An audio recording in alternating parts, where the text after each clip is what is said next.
practically what worship looks like for me in my time with the Lord, my alone time, because I think there is a importance for corporate worship when we are in a congregation with our church, whether that's on Sunday or Wednesday or whatever night of the week. Together, there's a special place for that, for us coming together, bringing our worship to the Lord with other believers.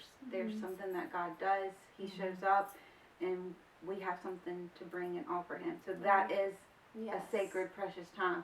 But like practically what it looks like throughout the week or every day individually would, for me, something is different every day, but something I found a lot of fruit in and communion with the Lord would be like turning on worship music and journaling, whether just hearing the song that's being played and just writing out those words, declaring those words, speaking them over my spirit, and declaring, helping my mind be in a posture of recognizing who God is and inviting Him into the areas of my life that I need to see Him work.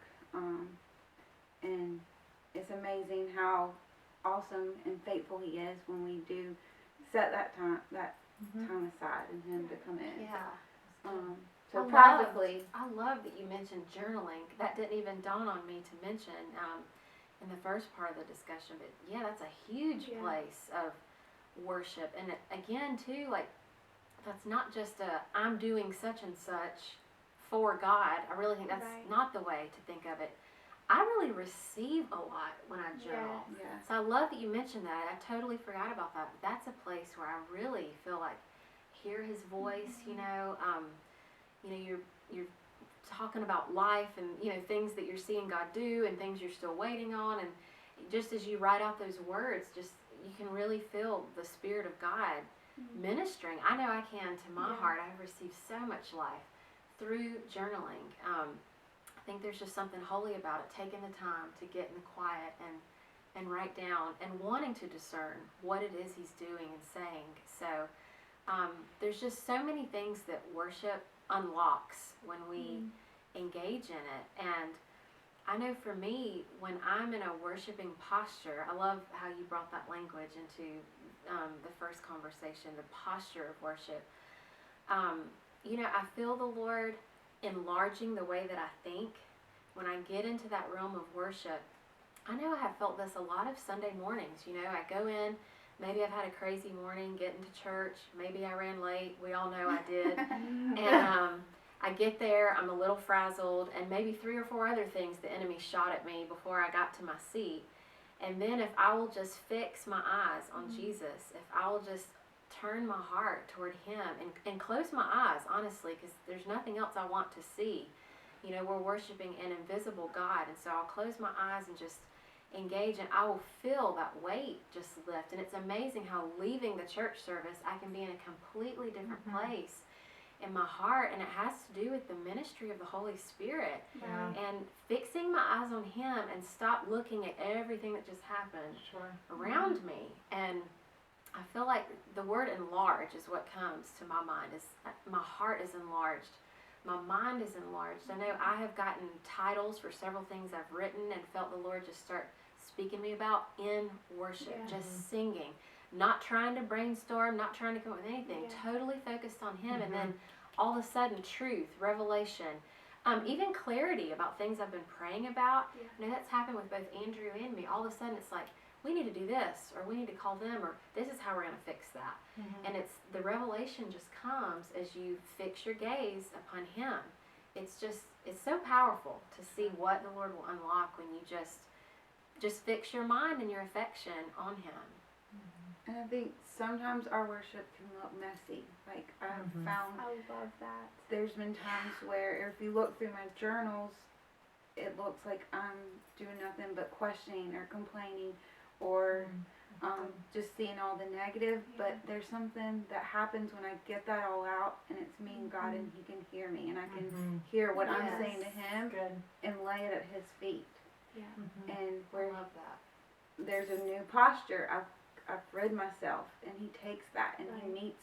That's all I have to bring tonight. Or that's good. He comes and he gives me something new, but I think we like cleanse ourselves Sure. at times. Is it Yes. cleansing something that he Yes. That's really good. That's a great word. Yeah. Cleansing. So mine so far is enlarge, is what, and then Yeah, cleansing. cleansing.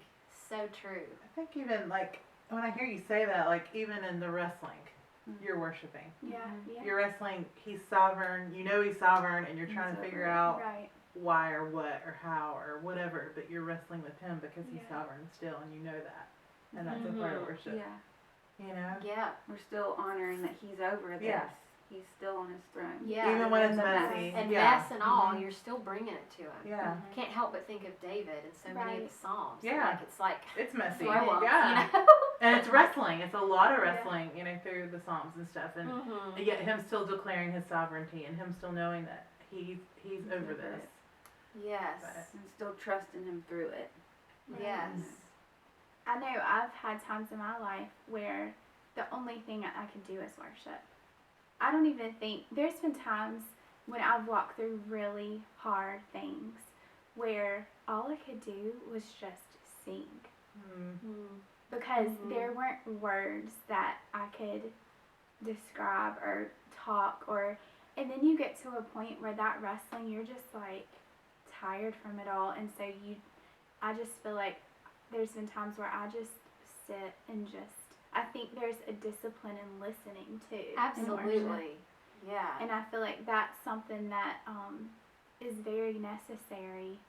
And Hayley, you were talking about receiving so much, and whenever our ears are open to what not only we're offering and what we're bringing, but what He has to give. And I think what worship unlocks in me is an undoing, if that makes any sense. That's a good word. I feel like I just come undone whenever I am worshiping, and I feel like it's in the best way, because there's this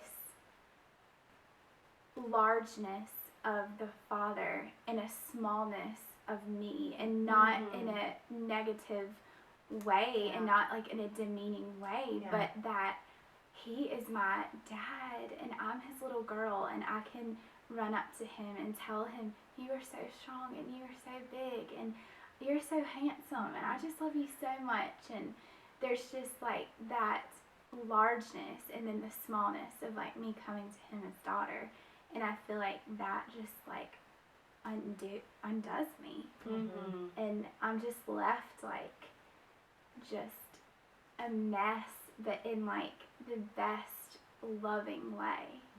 Mhm. That's awesome.